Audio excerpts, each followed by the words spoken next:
Hi friends, ಎಲ್ರಿಗೂ ನಮಸ್ಕಾರ. Welcome to Kavya Gowda YouTube channel. ನಮ್ಮದು ಚಿಕ್ಕಮಂಗ್ಳೂರು. ಯೂಟ್ಯೂಬ್ನಲ್ಲಿ ಇದು ನನ್ನ ಮೊದಲನೇ ವಿಡಿಯೋ.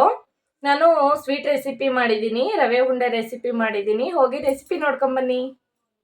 ಮೊದಲಿಗೆ ಇಲ್ಲಿ ಒಂದು ಕುಕ್ಕರ್ ಇಟ್ಕೊಂಡಿದ್ದೀನಿ. ಕುಕ್ಕರಿಗೆ 2 ಟೇಬಲ್ ಸ್ಪೂನ್ ತುಪ್ಪ ಹಾಕಿದ್ದೀನಿ. ತುಪ್ಪ ಚೆನ್ನಾಗಿ ಕಾಯ್ದ ಮೇಲೆ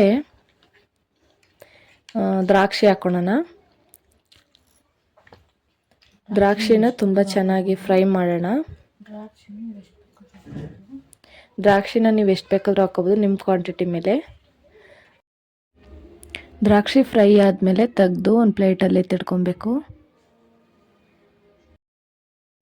ನೆಕ್ಸ್ಟ್ ಅದೇ ತುಪ್ಪಕ್ಕೆ ನಾನು ಗೋಡಂಬಿ ಹಾಕ್ಕೊತಿದ್ದೀನಿ. ಗೋಡಂಬಿನ ಫ್ರೈ ಮಾಡಿಕೊಂಡು ಗೋಲ್ಡನ್ ಕಲರ್ ಬರೋವರೆಗೂ ಫ್ರೈ ಮಾಡಿಕೊಂಡು ಅದನ್ನು ಎತ್ತಿಟ್ಕೊಳ್ಳೋಣ. ಅದನ್ನು ಎತ್ತಿಟ್ಕೊಂಡಾದಮೇಲೆ ಬಾದಾಮಿ ಮತ್ತು ಪಿಸ್ತಾನ ಹೆಚ್ಚಿಟ್ಕೊಂಡಿದ್ದೀನಿ ನಾನು. ಆ ಹೆಚ್ಚಿಟ್ಕೊಂಡಿರೋ ಬಾದಾಮಿ ಮತ್ತು ಪಿಸ್ತಾನ ಹಾಕ್ಕೊಳ್ಳೋಣ. ಅದನ್ನು ಗೋಲ್ಡನ್ ಕಲರ್ ಬರೋವರೆಗೂ ಫ್ರೈ ಮಾಡ್ಕೊಳ್ಳೋಣ.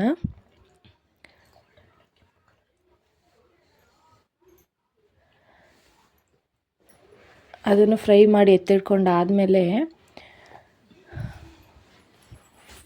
ಅದೇ ತುಪ್ಪಕ್ಕೆ ನಾವು ಇನ್ನೊಂದು 2ರಿಂದ 3 ಟೇಬಲ್ ಸ್ಪೂನಷ್ಟು ತುಪ್ಪ ಹಾಕ್ಕೊಳ್ಳೋಣ.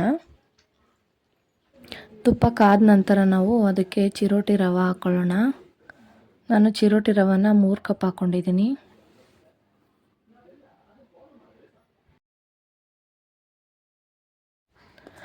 ರವೆ ಹಾಕಿದ ನಂತರ ಅದನ್ನ ತುಂಬ ಚೆನ್ನಾಗಿ ಹುರಿಬೇಕು. ತುಪ್ಪದಲ್ಲಿ ರವೆ ಒಂದಕ್ಕೊಂದು ಬೆರ್ತೋಗ್ಬೇಕು, ಆ ಥರ ರವೆನ ಹುರಿಬೇಕು. ಇದೇ ಮೇನ್ ಪ್ರೋಸೆಸ್ ಇರೋದು ರವೆ ಉಂಡೆಲಿ. ರವೆನ ನಾವು ಎಷ್ಟು ಚೆನ್ನಾಗಿ ಹುರಿತೀವಿ ನಮಗೆ ರವೆ ಉಂಡೆ ಅಷ್ಟು ಚೆನ್ನಾಗಿ ಬರುತ್ತೆ. ರವೆ ಸ್ವಲ್ಪ ಕೆಂಪಗಾಗೋವರೆಗೂ ಚೆನ್ನಾಗಿ ಹುರ್ಕೊಬೇಕು.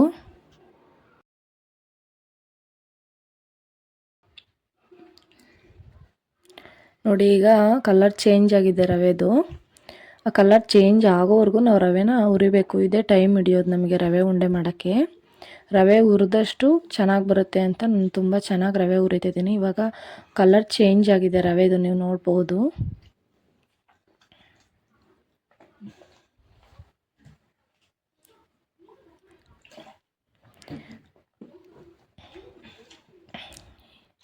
ಈಗ ನಾನು ರವೆನ ಹುರ್ಕೊಂಡಾದ್ಮೇಲೆ ಇದಕ್ಕೆ ಕಾಯಿ ತುರಿ ಹಾಕ್ಕೊತಾ ಇದ್ದೀನಿ. ಫ್ರೆಶ್ ತೆಂಗಿನಕಾಯಿನ ತುರಿದು ಪುಡಿ ಮಾಡಿ ಇಟ್ಕೊಂಡಿದ್ದೀನಿ ಮಿಕ್ಸಿಲಿ.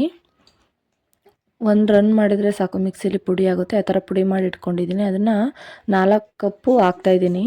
ಇದಕ್ಕೆ ಸ್ವಲ್ಪ ಏಲಕ್ಕಿನ ಕುಟ್ಟಿ ಪುಡಿ ಮಾಡಿ ಹಾಕ್ಕೊತಿದ್ದೀನಿ.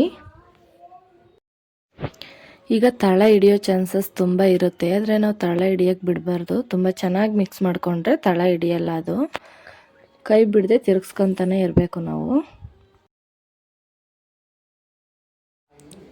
ನೋಡಿ, ಇವಾಗ ಮಿಕ್ಸ್ ಆಗಿದೆ. ತುಂಬ ಚೆನ್ನಾಗಿ ಈ ಥರ ಮಿಕ್ಸ್ ಆಗಬೇಕು. ಮಿಕ್ಸ್ ಆದಮೇಲೆ ಎಲ್ಲ ಫ್ರೈ ಆದಮೇಲೆ ನಾನಿಲ್ಲಿ ಈಗ ಸಕ್ಕರೆ ಹಾಕ್ಕೊತೀನಿ. ನಾನು 2 ಕಪ್ಪಷ್ಟು ಸಕ್ಕರೆ ಹಾಕಿದ್ದೀನಿ. ನಿಮ್ಮ ಸಿಹಿಗೆ ಅನುಗುಣವಾಗಿ ನೀವು ಎಷ್ಟು ಬೇಕಷ್ಟು ಸಕ್ಕರೆ ಹಾಕ್ಕೊಬೋದು. ಸಕ್ಕರೆ ಹಾಕಿದ ಮೇಲೆ ಕೂಡ ಇವಾಗ ನಾವು ತುಂಬ ಚೆನ್ನಾಗಿ ಮಿಕ್ಸ್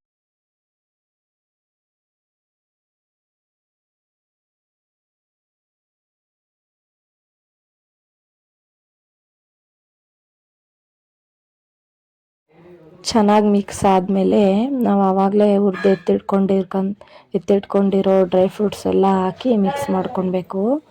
ಲಾಸ್ಟ್ ಒಂದು ಮಿಕ್ಸ್ ಕೊಟ್ಟರೆ ಸಾಕೀಗ ಎಲ್ಲ ರೆಡಿ ಆಗಿದೆ. ನೋಡಿ ಕಲರ್ ಯಾವ ಥರ ಬಂದಿದೆ ಅಂತ, ತುಂಬ ಟೇಸ್ಟಿಯಾಗಿ ಬಂದಿದೆ ಫ್ರೆಂಡ್ಸ್. ನೀವು ಒಂದ್ಸಲ ಟ್ರೈ ಮಾಡಿ. ಮಿಕ್ಸ್ ಮಾಡ್ಕೊಂಡಾದ್ಮೇಲೆ ಸ್ಟವ್ನ ಆಫ್ ಮಾಡಿಕೊಂಡು ಕೆಳಗಡೆ ಎತ್ತಿಟ್ಕೊಬೇಕು. ಕೆಳಗಡೆ ಎತ್ತಿಟ್ಕೊಂಡು ಈಗ ತೋರಿಸ್ತೀನಿ ನಿಮಗೆ ಯಾವ ಥರ ಕಟ್ಟಾಗಿ ಬರ್ತಾಯಿದೆ ಅಂತ. ತುಂಬ ಚೆನ್ನಾಗಿ ಬರ್ತಾಯಿದೆ ಫ್ರೆಂಡ್ಸ್. ಟೇಸ್ಟು ಅಷ್ಟೇ ತುಂಬ ಚೆನ್ನಾಗಿ ಬಂದಿದೆ. ನೀವು ಒಂದ್ಸಲ ಟ್ರೈ ಮಾಡಿ ಮನೇಲಿ. ಕಡಿಮೆ ತುಪ್ಪನ ಉಪಯೋಗಿಸ್ಕೊಂಡು ಎಷ್ಟು ಚೆನ್ನಾಗಿ ಬಂದಿದೆ. ಟೇಸ್ಟ್ ಅಷ್ಟೇ ಸಖತ್ತಾಗಿ ಬಂದಿದೆ ಫ್ರೆಂಡ್ಸ್. ಈ ರೀತಿ ಎಲ್ಲ ಉಂಡೆಗಳನ್ನ ಮಾಡಿಟ್ಕೊಂಡು ತೋರಿಸ್ತೀನಿ ನಿಮಗೆ.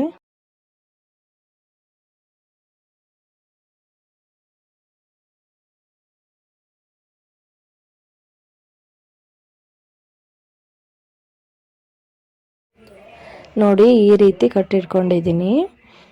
ಇದು ನನ್ನ ಮೊದಲನೇ ವಿಡಿಯೋ ಆಗಿರೋದ್ರಿಂದ ಏನಾದರೂ ತಪ್ಪಾಗಿದ್ರೆ ಕ್ಷಮೆ ಇರಲಿ ಫ್ರೆಂಡ್ಸ್.